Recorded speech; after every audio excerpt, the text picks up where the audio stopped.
Good morning बच्चों। आज हम आपको संस्कृत 9th क्लास में चतुर्थ पाठ कल्पतरु है एक वृक्ष का नाम, कल्प वृक्ष। ठीक है, इसमें क्या है, ये वाली जो कहानी है वो हमारी बेताल बच्ची की कहानी से ली गई है। इसमें सभी चीज़ों का वर्णन है, मनोरंजन है, आश्चर्यजनक बातें हैं, ये सारी। और जो पूर्व के समय एक राजा थे, उनके बगीचे में एक कल्प का वृक्ष लगा हुआ था। उस कल्प के वृक्ष से ही सारे मन्नतें वो लोग मानते थे और वो अपने पूर्वजों को उसी में देखते थे कि हमारे पूर्वजों से चला आ रहा है कल्प वृक्ष, इसलिए ये हमारे पूजनीय है। तो जब उन्हीं के देन से वहाँ के राजा का एक पुत्र हुआ जो जीवितकेतु नाम का नाम का एक बेटा हुआ, जो वहाँ का राजा बना। उन्होंने उसको गद्दी पर बैठाया। तब उनके पिता बोले कि बेटा ये सारी आप संभालिए और इस वृक्ष का भी आपको ही देखभाल करनी है, क्योंकि ये हमारे पूर्वजों से चला आ रहा है और ये भगवान की देन है। इसी के द्वारा हमें सारी धन संपत्ति और हम लोगों का आशीर्वाद, इस पेड़ से हमें आशीर्वाद मिला हुआ है। वो सोचते हैं कि ठीक है, मैं देखता हूँ। युवराज जीवित से बोले, युवराज तो वह सभी कल्पना को पूरा करने वाला कल्प वृक्ष है जो तुम्हारे उद्यान में खड़ा है, वह तुम्हारे द्वारा सदैव पूज्य है। तुम इसकी सदैव पूजा करना और इसके अनुकूल रहने पर इंद्र भी हमें कोई बाधा नहीं पहुंचा सकता। ठीक है, तो यह सुनकर जीवित ने सोचा, क्या सोचा कि अरे खेद है इस प्रकार के कल्प वृक्ष को कि ये लगा है, लेकिन मैं इससे कोई वरदान या पूजा मांगूं तो क्या वो दे सकता है। इसी कल्पना करते हुए वो अपने पिताजी के पास पहुंचा। उसने पिताजी से ये आज्ञा मांगी कि मैं इसकी पूजा करना चाहता हूँ, इसकी आराधना करना चाहता हूँ और देखता हूँ कि ये हमारे लिए क्या कर सकता है। तो वो कहता है ठीक है, जैसी आपकी इच्छा आप करिए और उसको देख लीजिए। वो उस पेड़ के पास जाता है और उससे कहता है, हे देवी, हे पूजनीय, आप अगर हम लोगों का अच्छा चाहते हैं और मैं किसी को भी गरीब देखना नहीं चाहता इस संसार में, सब अमीर हो और अच्छे से हो, तो उसको जीवित केतु को उसकी आवाज़, पेड़ की आवाज़ आई और वो बोला ठीक है, मैं ये छोड़ कर जा रहा हूँ। और जैसे ही वो पृथ्वी पर लीन हुआ, वो वहाँ से पैसों की बरसात होने लगी।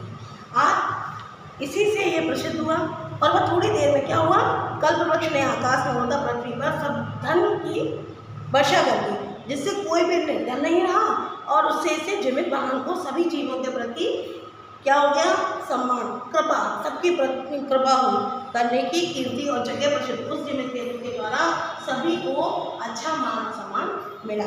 ठीक है बच्चों, इसका अर्थ यही है और मैं अब आपको क्वेश्चन आंसर लिख पा रही हूँ, जिससे आप इसके स्क्वायर पर लिखिएगा। ठीक है, पहला प्रश्न है हमारा, मैं केवल उत्तर लिखूंगी, एक पदेन का है, एक पदेन, इसका उत्तर है, मैं उत्तर ही उत्तर लिखूंगी बच्चों, आप लोगों को प्रश्न अपने बुक में से लिखना है। उत्तर नंबर 1,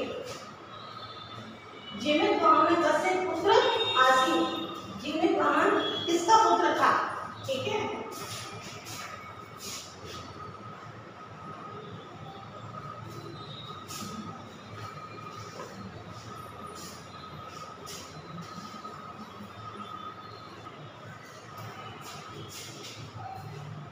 हाँ, तो हमारा एक पदेन है, उत्तर है, हम केवल उत्तर लिखा है। जीवित किसके पुत्र थे, किसका पुत्र था? तो हमें उत्तर लिखना है जीवित केतु का पुत्र वाहन किसके पुत्र?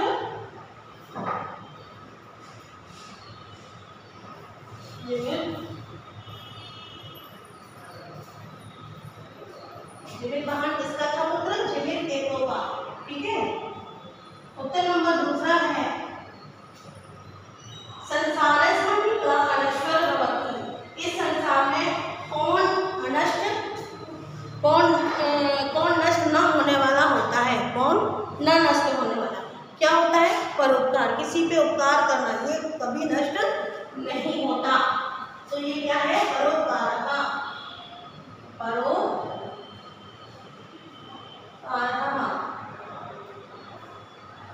जीवित वाहन हमारा नेक्स्ट है, जीवित वाहन परोपकार कल्पसिद्धे कम आराध्यते, यानी जिमित वाहन परोपकार रूपी एकमात्र फल को प्राप्त करने के लिए किसकी आराधना करता है? एकमात्र फल को प्राप्त करने के लिए किसकी आराधना करता है? क्वेश्चन उत्तर नंबर 3 है हमारा कल्पपादक।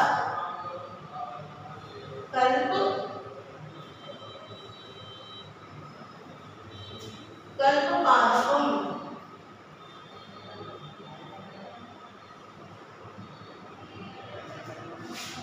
उत्तर नंबर 4 है जीवित वाहनस्य सर्वभूतानुकंपा सर्वत्र की पतयति। जीवित वाहन की सभी जीवों के प्रति, जीवित वाहन की सभी जीवों के प्रति कैसी आराधना की? सबकी कृपा करने से सभी जगह क्या प्रसिद्धि हुई? जीवित वाहन की क्या प्रसिद्धि हुई? यश। उत्तर नंबर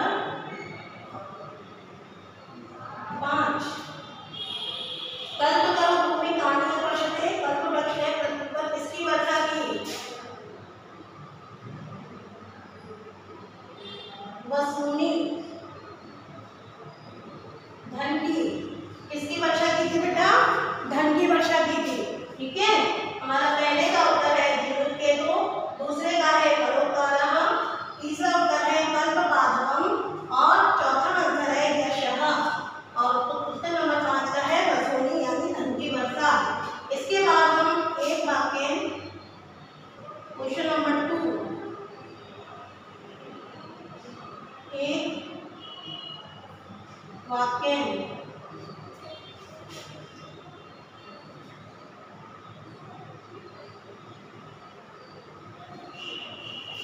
ये भी संस्कृत में आंसर देने हैं। ये सारे क्वेश्चन नंबर 2 हैं, ये आप ऊपर का देख लीजिएगा और मैं डायरेक्ट आंसर क्वेश्चन नंबर 2 का दिखा रही हूँ। उत्तर नंबर 1,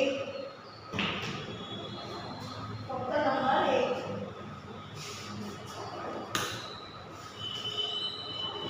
उत्तर नंबर 1 है हमारा कंचन नाम नगर पुत्र विवती श्याम। कंचन नामक नगर कहाँ सुशोभित होता था? उत्तर है हमारा कंचन पुरम नाम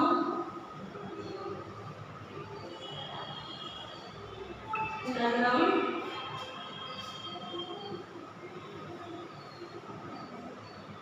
हिमालय पर्वत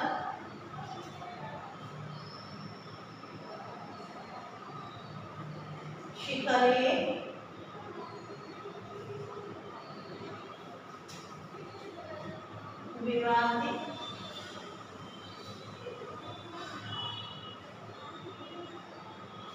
विवादिशम। उत्तर नंबर दूसरा है जीवित वाहन की दृश्य। जीवित वाहन कैसा था?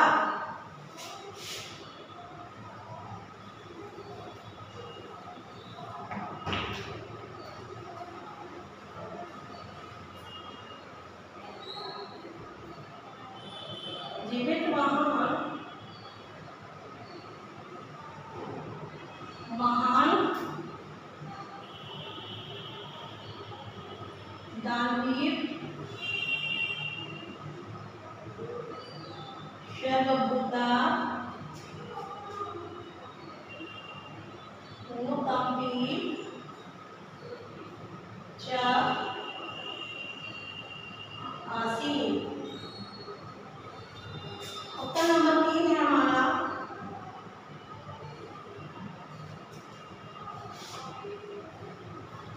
कल्पतरु वृष्टि कारण जीवित वाहन के औचित्य।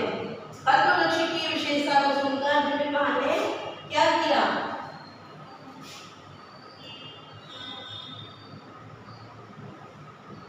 कल्पतरु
पूर्वे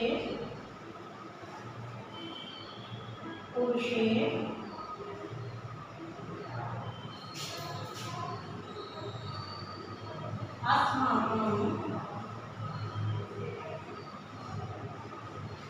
अस्माकं तदा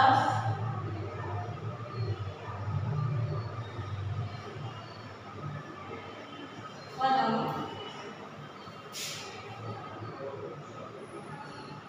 किमपि न प्राप्तम। क्या हुआ?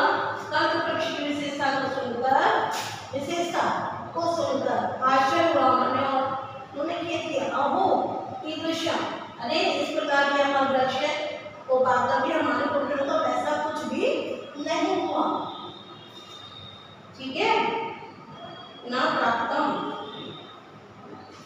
किंतु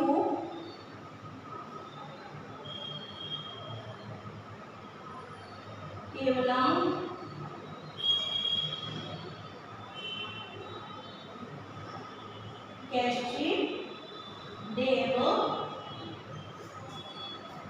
कैश्चिदेव कृपाणे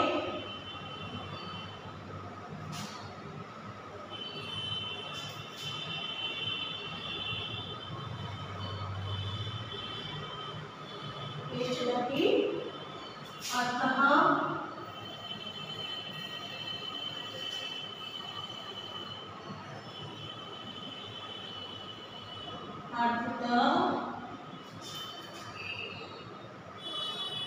तदहं अस्मात् कल्पतरो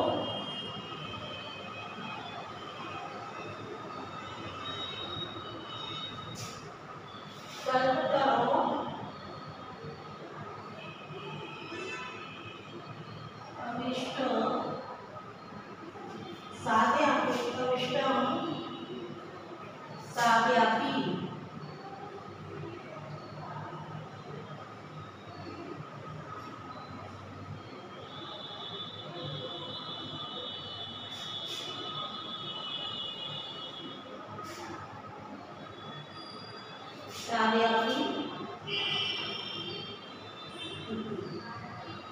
समझ में आया? ये हमारे ये नीचे के क्वेश्चन है हाइड्रोलिक वाले, उसका आंसर है कल्पतरो विष्टिकाना जिमित वाहन किम आचेत्य।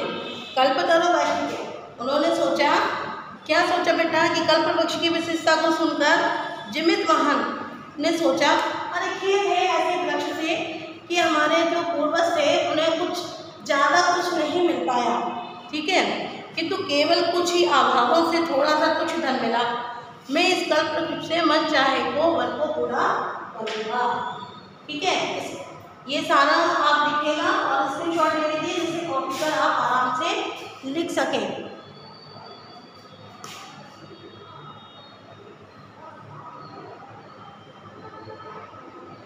ओके, ये मैं स्क्रीनशॉट आप लोग ले लीजिए और इसके बाद आगे मैं अब इसके बाद आता है हमारा तीसरा यानी चौथा क्वेश्चन। 3 हम लिख चुके हैं, ये चौथा उत्तर है हमारा। हितेशणी मंत्रिण जीवित वाहन की मुक्त। हितेशणी, हितेशणी का क्या हुआ?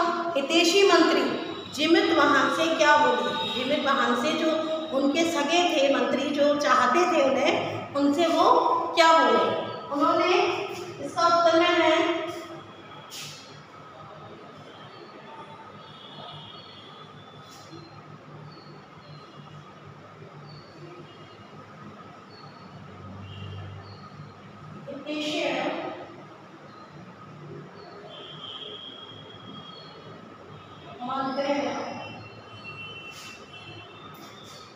जीवित वाहन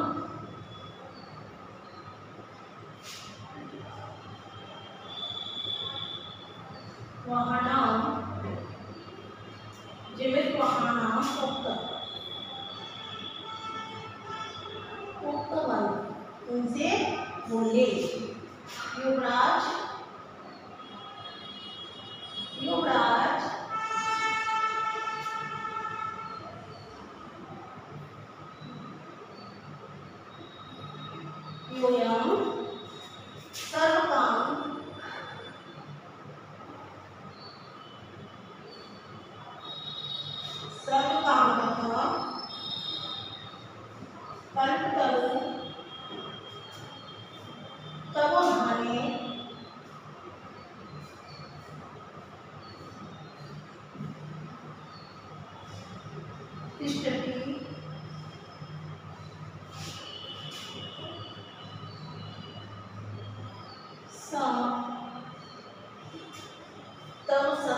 पूज्य सदा पूज्यः अस्मि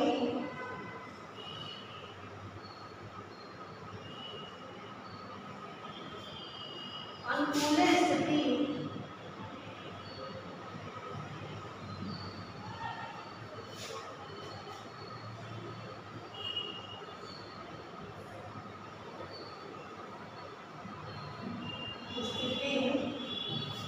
सती शत्रु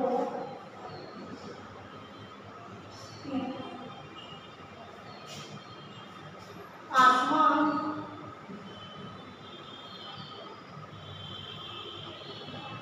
वादितु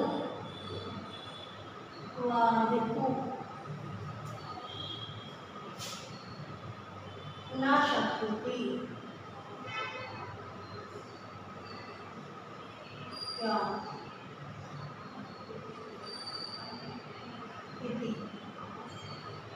ठीक है।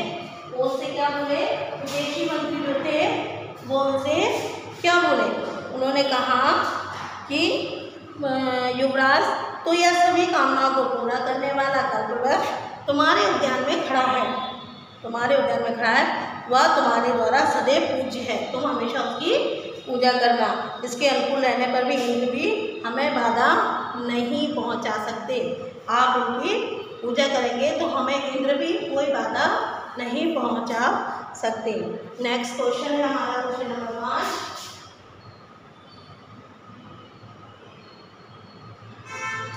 जिमित वाहन कल्पतरु उपगमने में उपाच जिमित वाहन कल्पवृक्ष के पास पहुंचकर क्या बोले।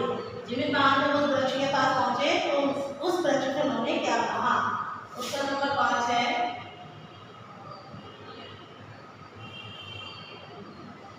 जिमित वाहन कल्पतरु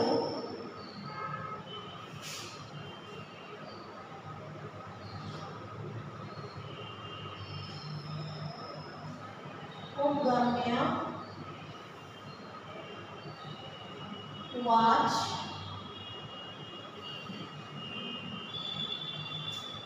देव त्वया तस्मात् पूरे साम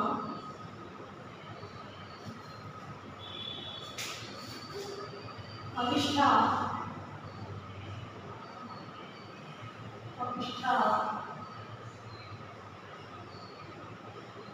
कामा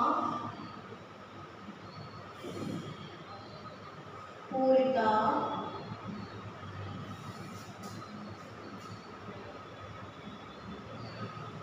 तन्यमेकम्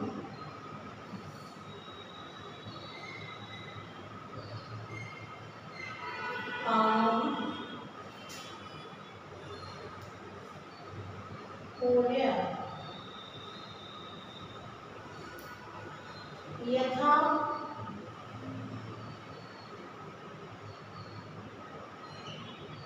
पृथ्वीं अदर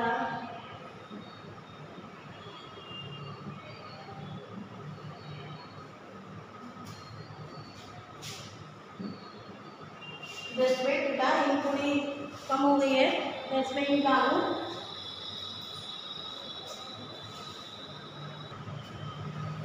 ओके दलिद्राम पश्य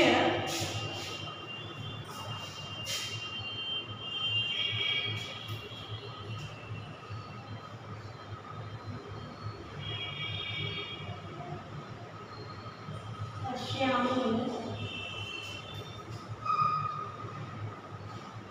तथा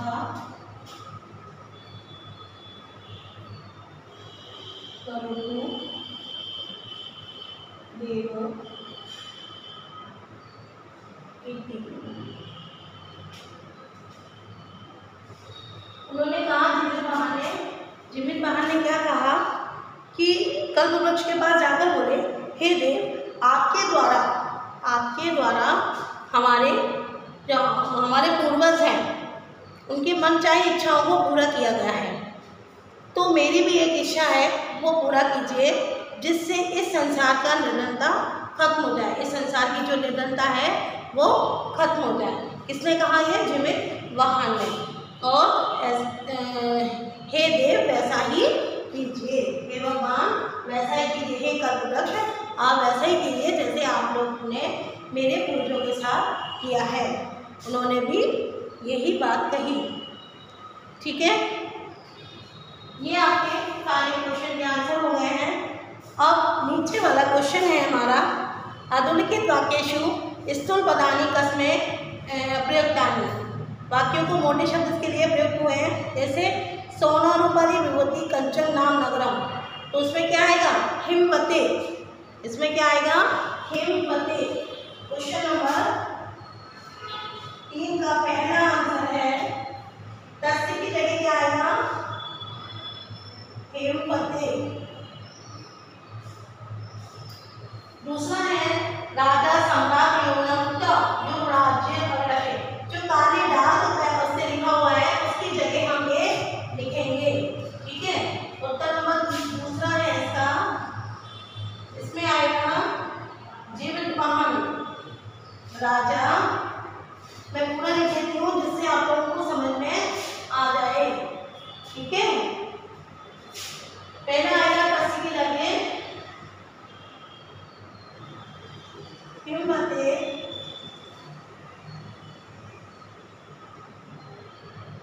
सोनारूपरि विभूति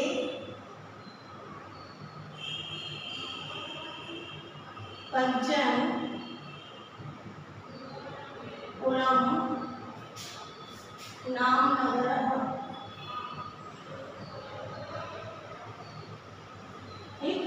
दूसरा है राजा सम्राट भवन, राजा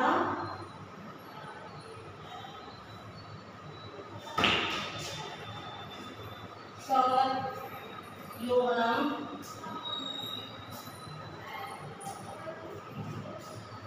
ताकि जगह आएगा हमारा जिमित महान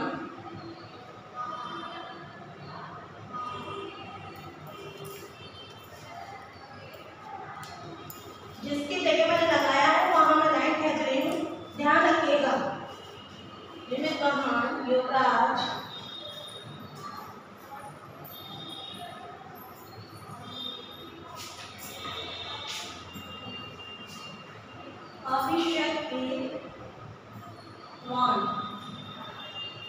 अभिशक्तिमान। ठीक है, तीसरा हमारा है अयम कम तथा पूछे। अयम की जगह हमारा आएगा कल्पवृक्ष।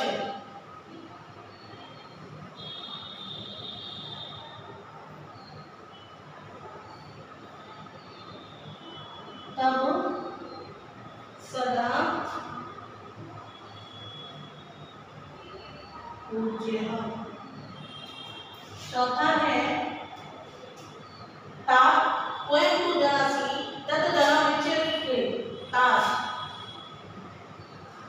ताप स्वयं की जगह आएगा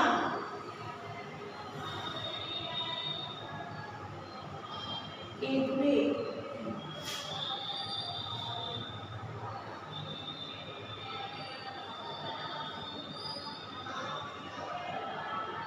जनासी यतम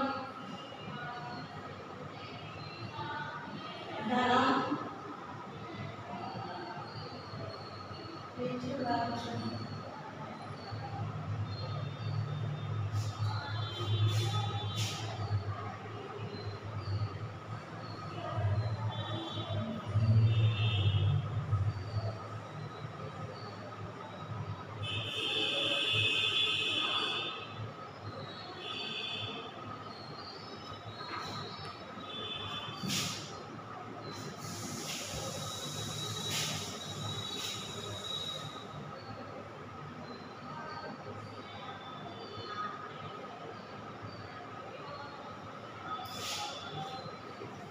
ठीक है, इसके लाइन की नहीं यहाँ पर यह है। ठीक, ध्यान पर्यायवाची पटक चिटवा लिखत, आपको पर्यायवाची लिखने हैं, इसके पर्यायवाची लिखने हैं, ठीक है।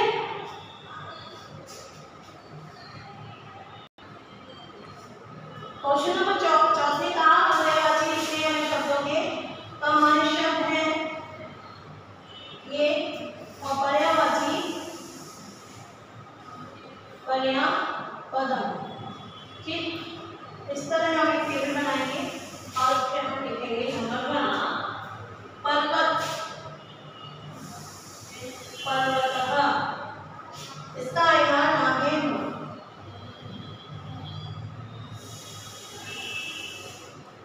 एक एक की पर्यायवाची लिखना है नागेंद्र, थोड़ा पास में लिखें जिससे ज्यादा दिक्कत ना हो।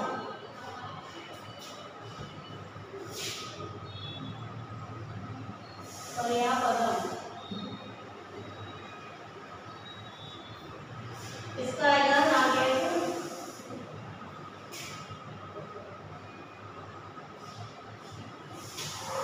दूसरा है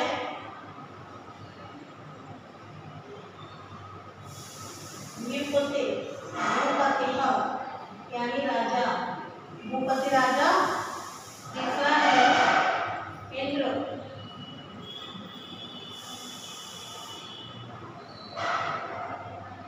शक्र।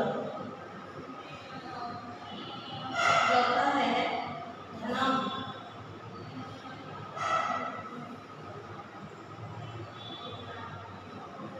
अथवा वसु।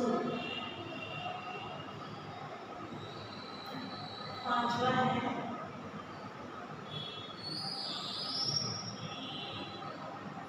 इच्छितुम,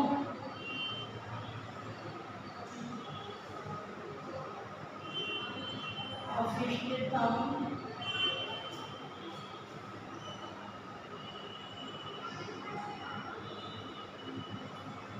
आर्थिकम। छठवा है समीपम,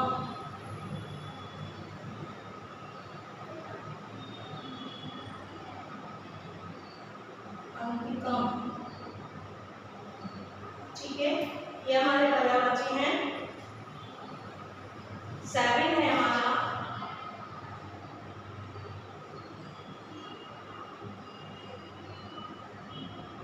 धरित्रम, धरित्रम का हुआ पृथ्वी, अभी हमने पृथ्वी का नहीं लिखा।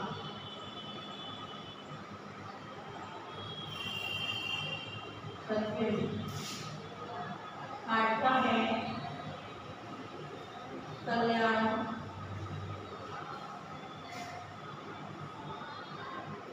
हितम, इसी का हित के बारे में सोचो। 9वां है वाणी, वाक यानी कुछ कहने के लिए बोलना। 10वां है वृक्ष,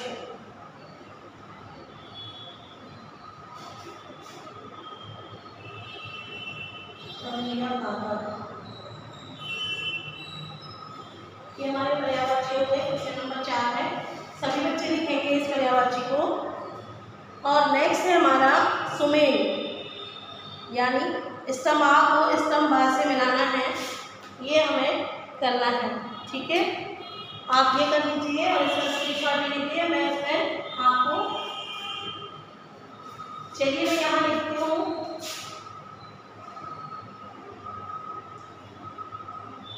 ये क्वेश्चन नंबर 5 का उत्तर है सुमेल, आ और बा, ठीक है। एक बार देख लूँ मैं बोर्ड आ रहा है कि नहीं। ठीक है, ओके। हाँ, इसमें आएगा हमारा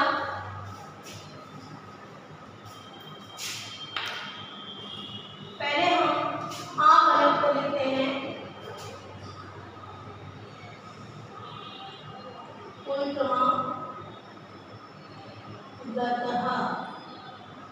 दूसरा है दानवीर, तीसरा है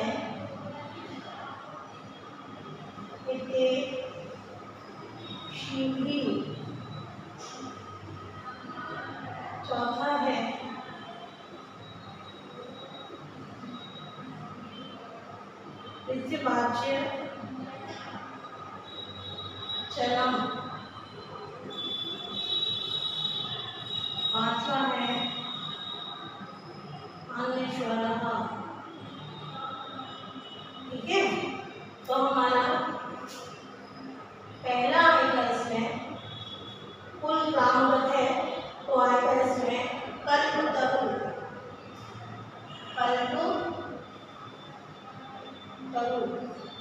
दूसरा हमारा दानवीर, तो दानवीर में हमारा आएगा जीवित। कौन दानवीर था? जीवित वाहन। ठीक है, वाहन। हितोषी का आएगा हमारा हितैषी। कौन थे? मंत्रीगण, मंत्री।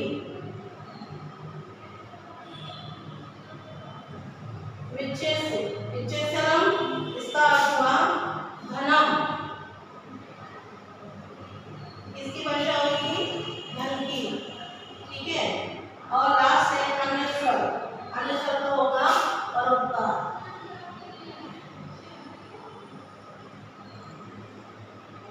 ये हमारी मैचिंग भी हुई। इसके मैंने उत्तर सामने लिखे हैं, ये उत्तर हैं। ठीक है, ऐसे ही आपको लिखना है।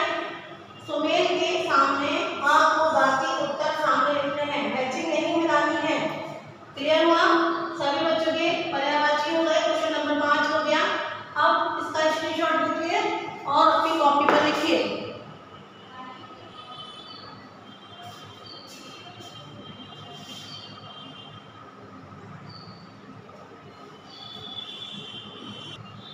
क्वेश्चन नंबर 6 है हमारा प्रश्न निर्माण करो।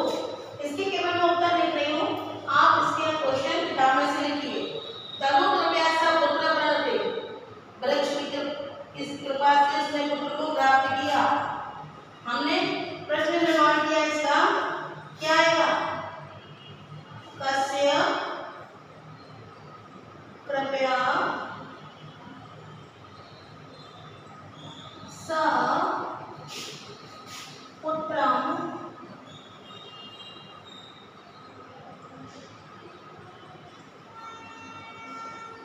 प्राप्नोत्। अब क्वेश्चन हो गया तो ये क्वेश्चन मार्क लग गया। ठीक है, क्योंकि पहले हमारा उत्तर था, लेकिन हमने क्वेश्चन बनाया है इसको, तो ये उत्तर बन गया। बहुत से बच्चों को ये समझ में नहीं आता कि हमें इसमें करना क्या होता है। हमें केवल प्रश्न निर्माण, हमें उत्तर दिए होते हैं, उसको प्रश्न में करना है। अभी तक हम क्या करते थे? प्रश्न दिए होते थे, उत्तर लिखना था। लेकिन प्रश्न निर्माण में हमें उत्तर देते हैं, उनको प्रश्न बनाना होता है। तो यहाँ पे क्या आ गया? कस्य कृपया स पुत्र प्रजनन। तनु का था, यहाँ पे तनु आया था, तनु से। अब दूसरे का क्वेश्चन है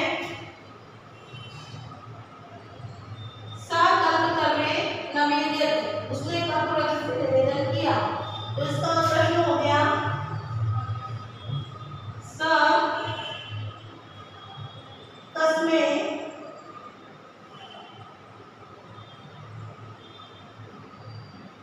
निवेद्यत। ये हमारा क्वेश्चन मार्क। तीसरा है धन्य वृष्टया कोष की दशदा दशने, धन वर्षा से कोई भी निधन नहीं रहा। इसमें आएगा कथम। कथम कोष में दरिद्र नास्ति इष्टत। Question mark. ठीक, चौथे का है कल्पतरु प्रतिभा धनानि अवर्षत, कल्पतरु ने पृथ्वी पर धन की वर्षा की। हमारा प्रश्न हुआ कल्पतरु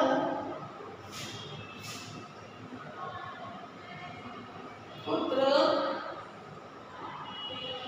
धनानि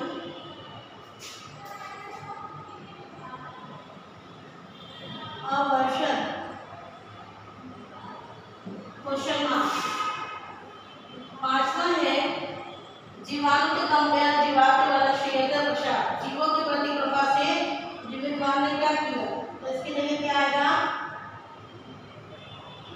कथम,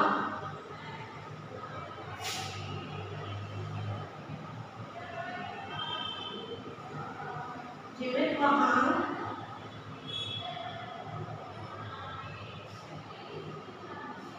यशः, प्रसारः। ठीक है, ये हमारे क्वेश्चन नंबर 6 के उत्तर हो गए, जिनमें हमें उत्तर के प्रश्न बनाने थे। ठीक है,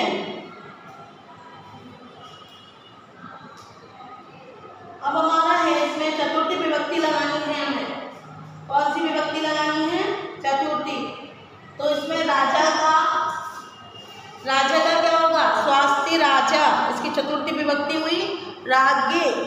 ठीक है, अब इसमें हम क्वेश्चन नंबर 4 यानी 7 नंबर का मैं यहाँ लिख रही हूँ, सभी ध्यान दीजिए। ये उत्तर है, हमें विभक्ति लगानी है। कौन सी विभक्ति है? चतुर्थी विभक्ति।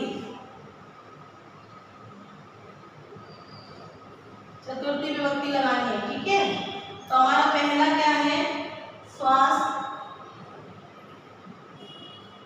क्या हो जाएगा? राजा का राज्ञे। दूसरा स्वास्थ्य,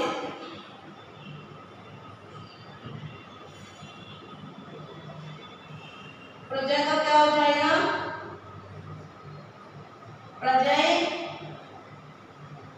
ठीक, तीसरा छात्र,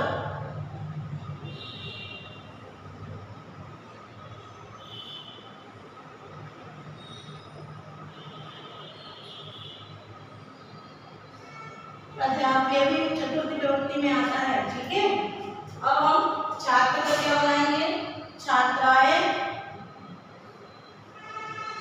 और छात्राएं। चौथा है सर्वजन। सर्वजन में क्या आएगा? स्वास्थ्य में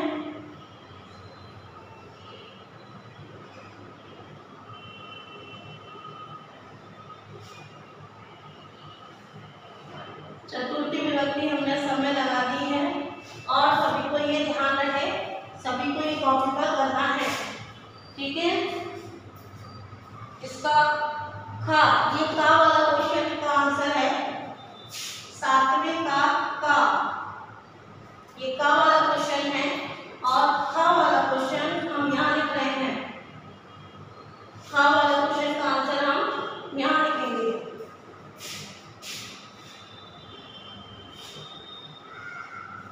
इसमें हमें कौन सी विभक्ति लगानी है? षष्ठी विभक्ति।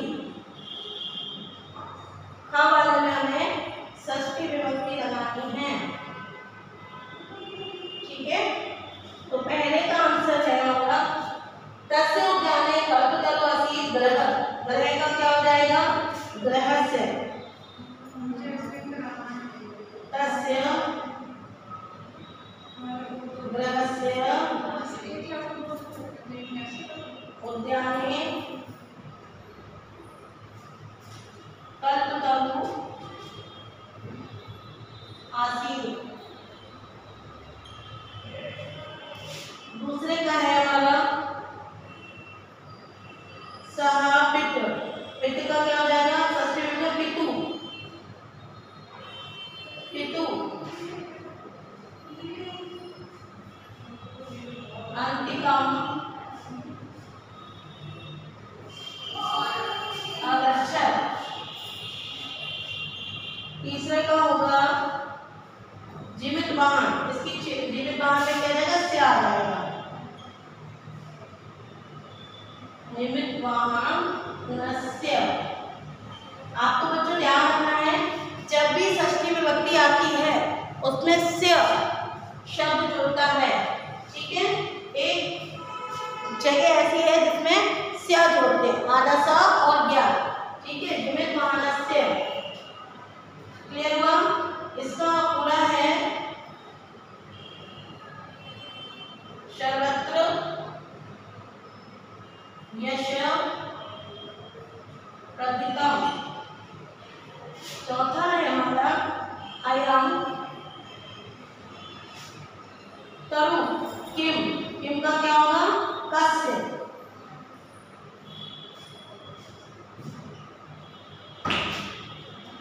षष्ठी विभक्ति क्या हुई? किसकी? कस्य। ठीक है, तो कस्य तरु,